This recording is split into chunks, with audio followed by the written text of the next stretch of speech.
Hey y'all, Melissa here with you today, and today we are talking about neckline facings. A facing is a way to finish off an edge that is going to be exposed. So you can do this on necklines, on a sleeveless outfit. A lot of times the sleeve holes are finished with facings. And I'm wearing my shoreline boat neck pattern. This one's available in my shop. And on the dress form here, I have my Esma top pattern. Both of these patterns are finished with a facing. So I'm going to demonstrate how I did it on this Esma top, but the techniques are the same no matter what pattern you're doing that has a neckline facing. So let's learn all about facings.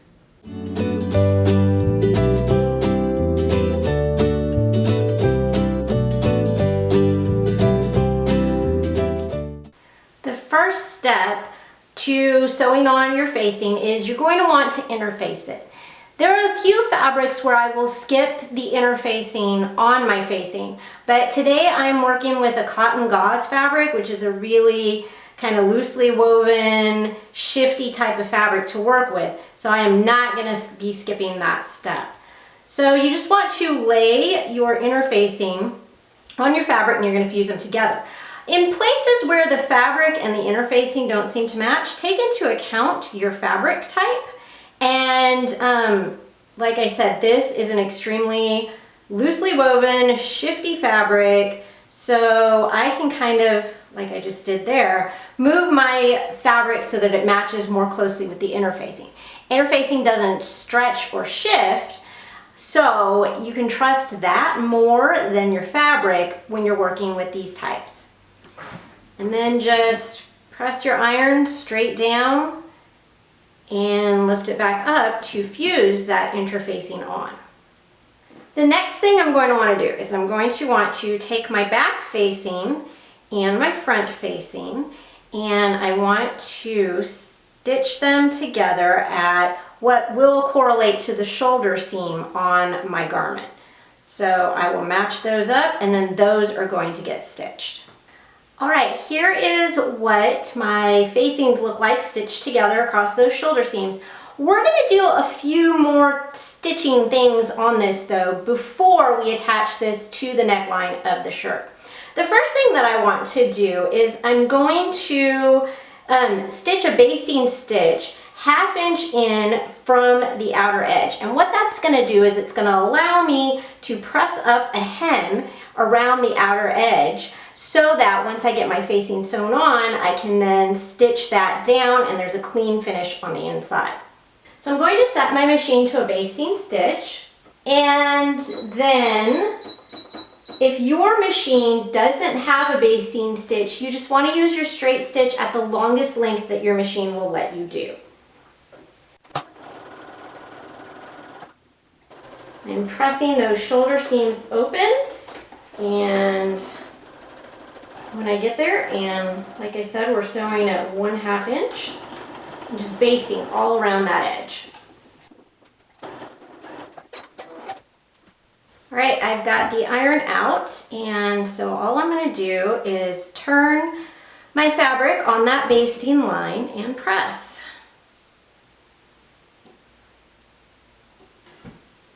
Now when we get to the more curved parts of the facing, I am going to let the facing kind of pucker and pleat on the inside. I just want to make sure that that outer edge where the basting stitch is flat.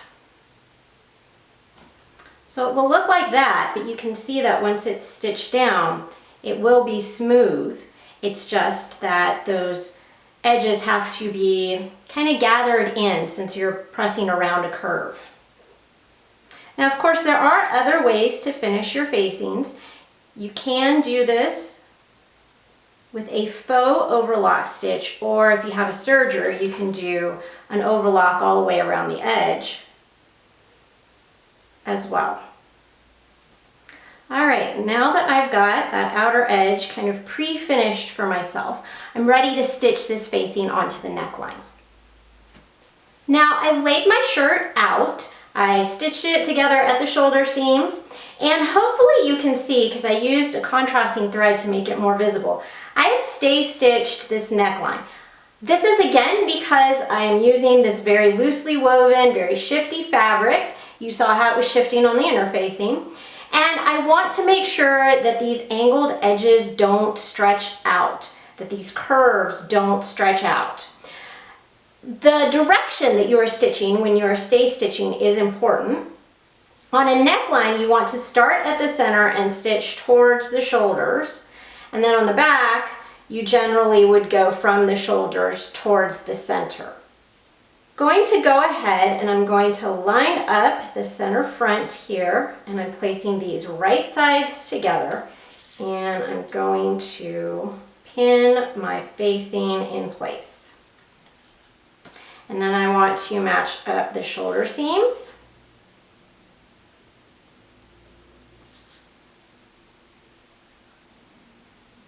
And then finally, I will pin the center back.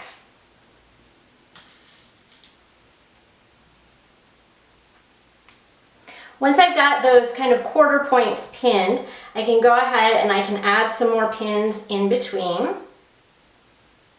just to keep everything lined up.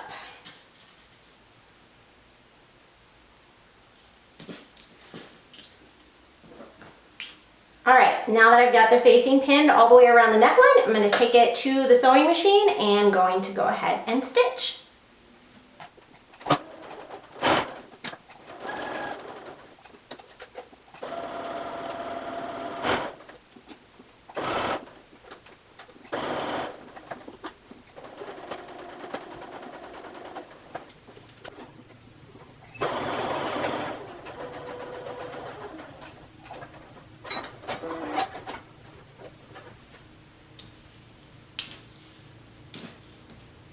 All right, there is my facing stitched into place.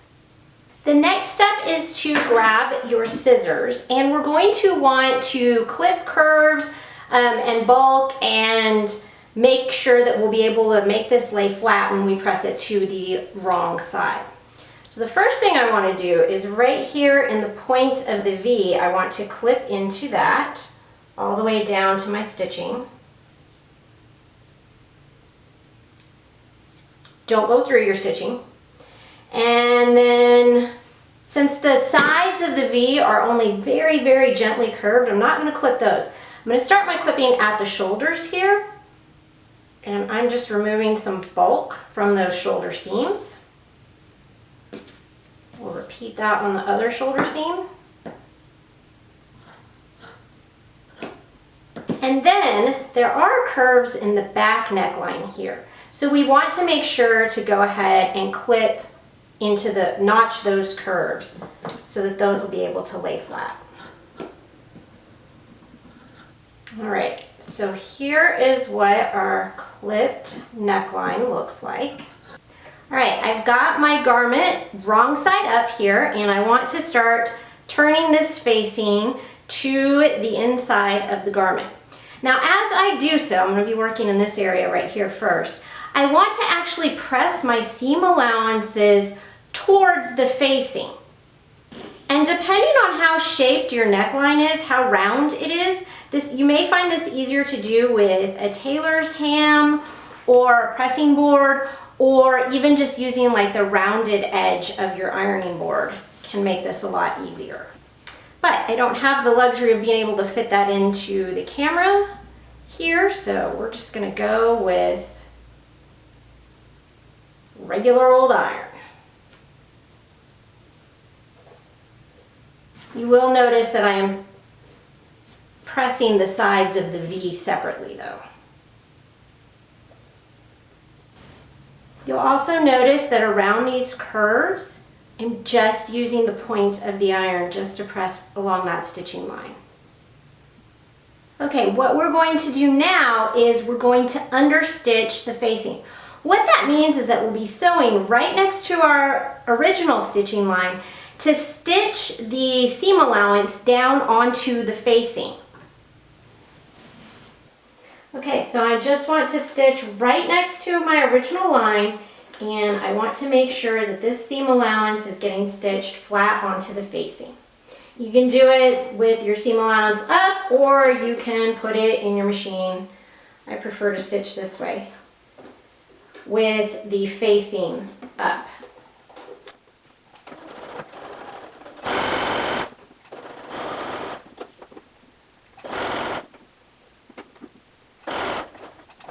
At the point of the V, you want to lift your presser foot, move the bulk of that fabric out of the way, and then start sewing up the other side of your V.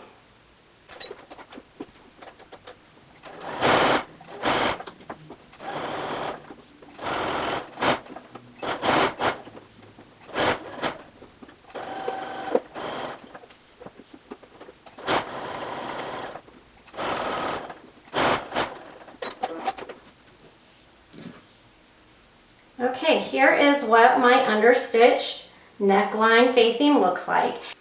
Okay, y'all, so now all that's left to do is press my facing. I want to get it right along that stitching edge, and at the same time I'm folding under that raw edge on my original pressing line.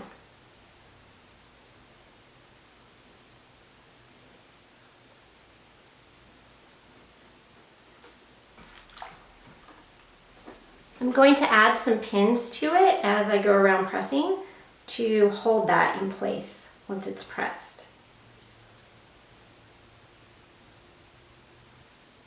And whenever you are using pins near your iron, make sure that they're not the kind with heads that will melt. These are glass head pins that I'm using. I'll put a link below for the exact pins that I am using if you happen to want the same ones. But the package will say that they're a glass head or that they are safe for irons. You just really don't want to use those plastic head ones and then have them melt.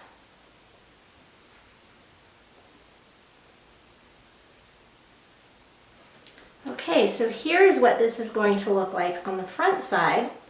And the last step is that we're going to want to top stitch. Move it so those pins aren't poking. We're going to want to top stitch that facing down. That's going to keep everything tucked and folded exactly where we've pressed it, and it will add a line of stitching around the neckline.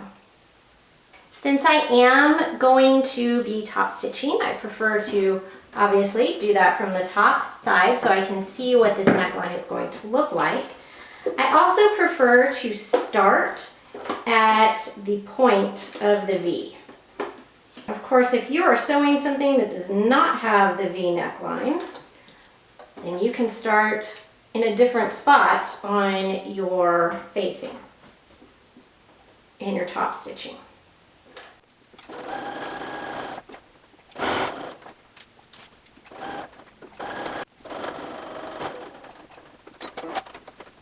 And there we go. Here is my finished based neckline from the front. Just need to trim some threads. And here is what it looks like on the inside. Nice and neat, no raw edges.